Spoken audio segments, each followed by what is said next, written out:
Okay, that's what I like to hear. All right, today we'll be working in my workbook called Kadesh Barnea to the Plains of Moab. And looking at the table of contents, we have done chapters 1 through 5. And basically, they start off at Kadesh Barnea. They try to go through Edom to the King's Highway. Edom won't allow them to do that. In this process, they have lost both Miriam and Aaron, and they have their first battle, which is successful, but they start complaining. So God then penalizes them. And so finally, from the mountain that Aaron dies on, they get to their destination for this book, which is the Plains of Moab. Now we go to chapter 6.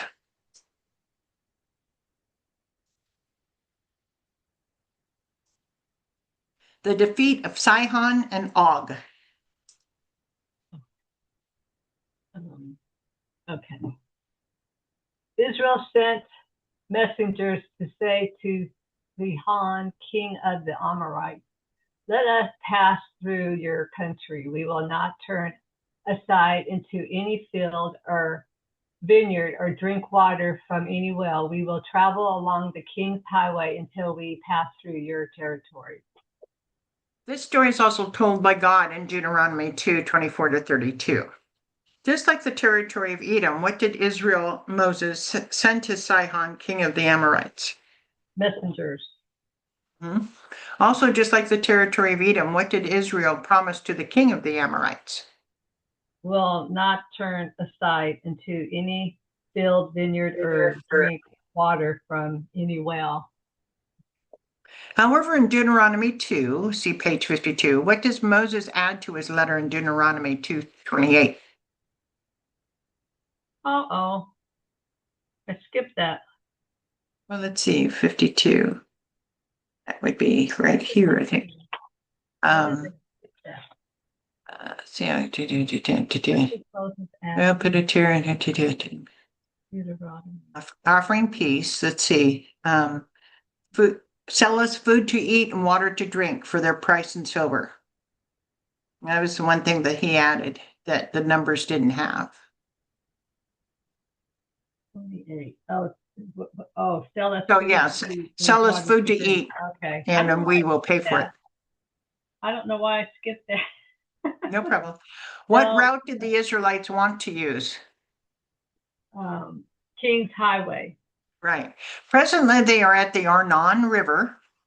So we have backtracked a little in the story. Highlight the King's Highway between the Amorite and Ammonite territory. So that King Highway right there from Arnon to Jabbok River. Do you think he will respond the same way as the king of Edom did? Why or why not? Yes, he will respond the same way as King of Edom. Yeah, I mean, you're looking at, 2 billion people walking through your land. I don't think people like that too much. It's very unsettling. And you think they're going to attack your land too. But Sihon would not let Israel pass through his territory. He mustered his entire army and marched out into the wilderness against Israel. When he reached Jahaz, he fought with Israel. Okay. Sihon is an Amorite. According to Deuteronomy 2:24, what town is he from? Heshbon. Right. Highlight that on the map. Heshbon is right there. Would Sihon let Israel pass through his territory? No.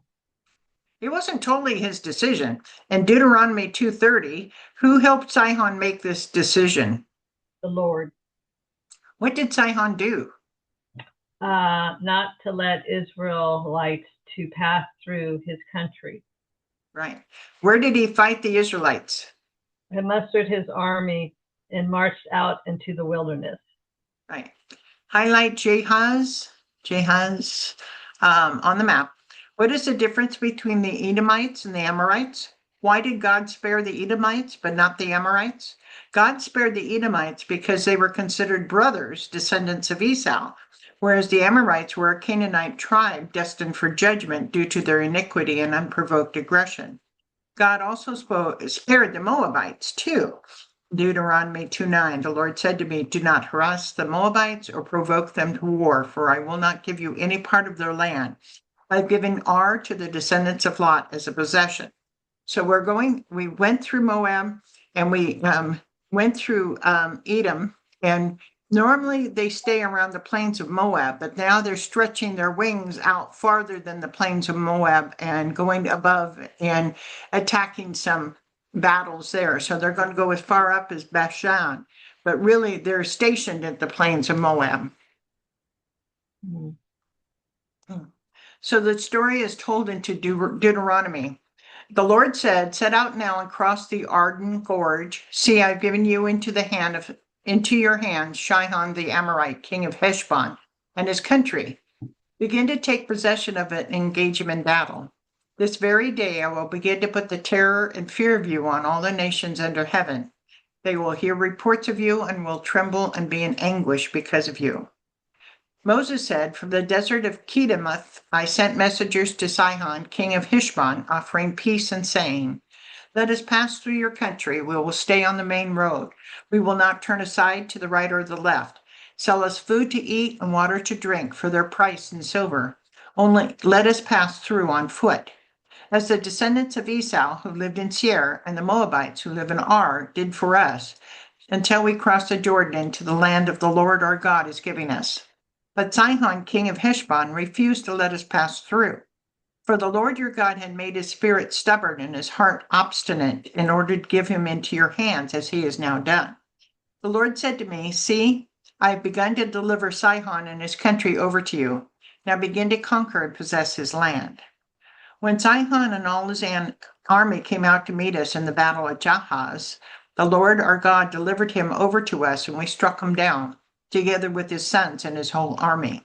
At that time, we took all of his towns and completely destroyed them, men, women, and children. We left no survivors, but the livestock and the plunder from the towns we had captured, we carried off for ourselves. From Aurora to the rim of the Arden Gorge, and from the town in the gorge, even as far as Gilead, not one town was too strong for us. The Lord our God gave us all of them. But in accordance with the command of the Lord our God, you did not encroach on any of the land of the Ammonites, neither the land along the course of the Jabbok, nor that around the towns in the hills. So that's a more detail of that battle. Israel, however, put him to the sword and took over his land from the Arnon to the Jabbok, but only as far as the Ammonites, because their border was fortified. So they took the Amorites' territory, but they stayed out of the Ammonites' territory. Who won the battle between the Amorites and the Israelites? Israelites. More than just winning the battle, the Israelites took the land from where to where? Arnon to the Jabbok. Yeah, Jabbok River. Yeah. Highlight this on the map. Okay.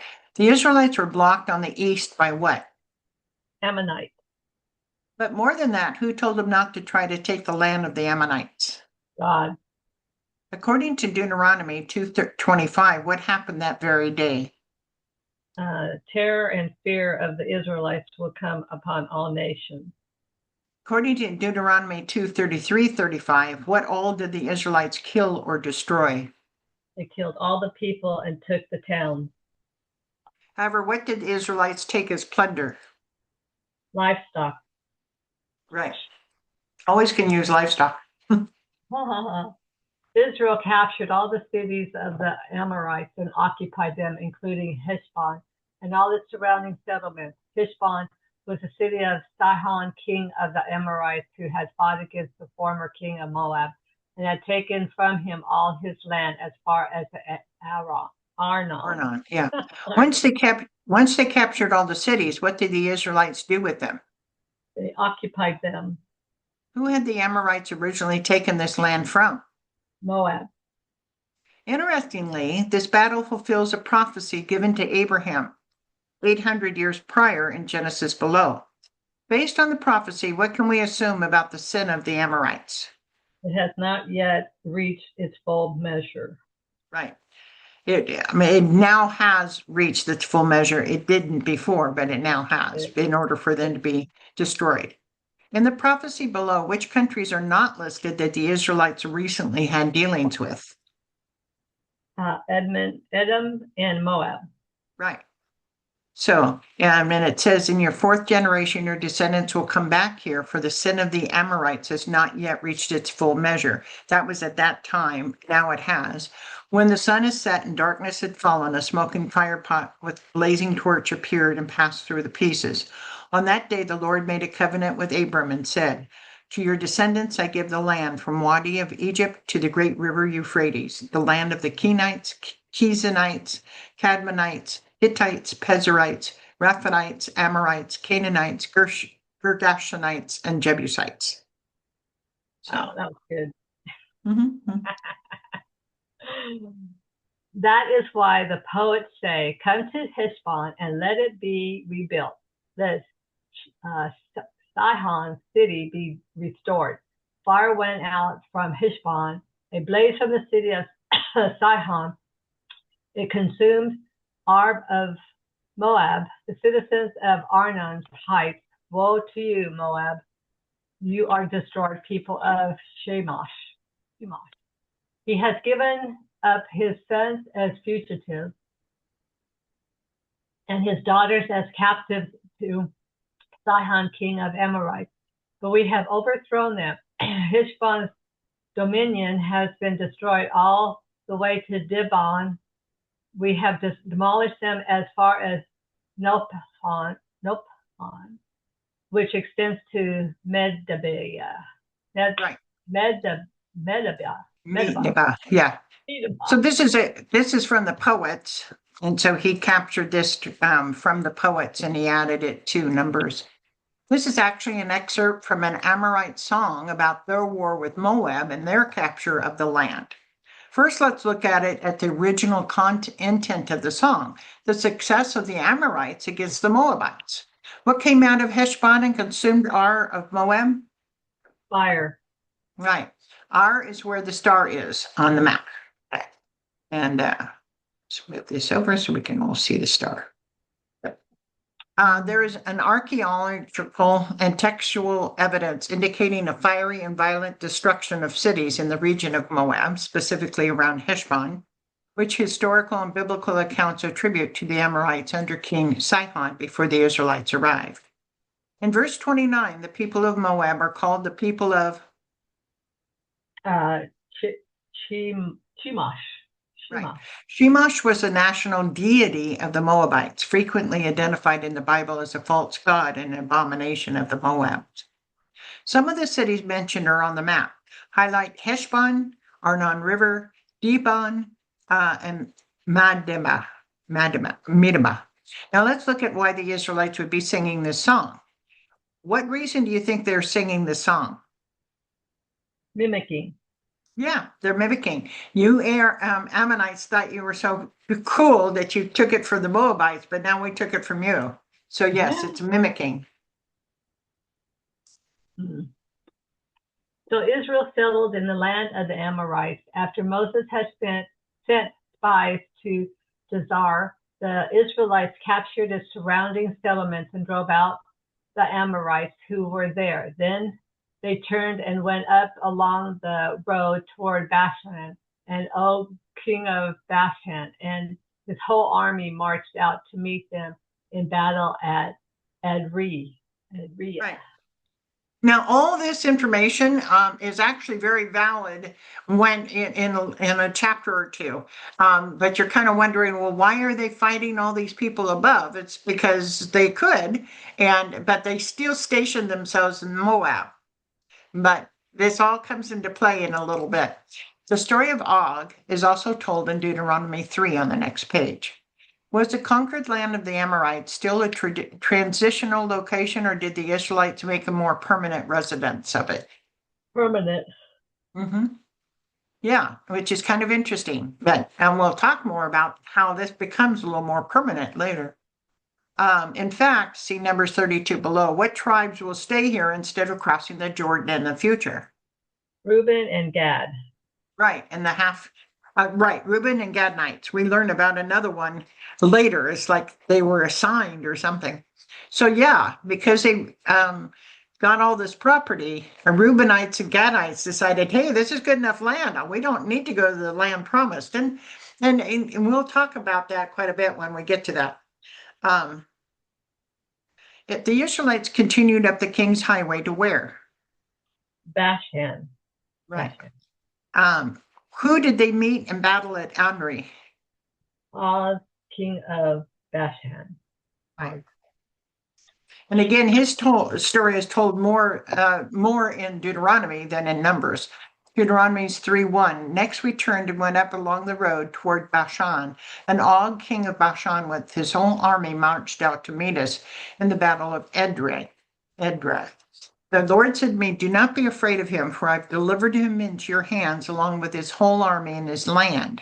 Do to him what you did to Sihon, king of the Amorites, who reigned in Heshbon. So the Lord our God also gave him into our hands, Og, king of Bashan, and all his army. We struck them down, leaving no survivors.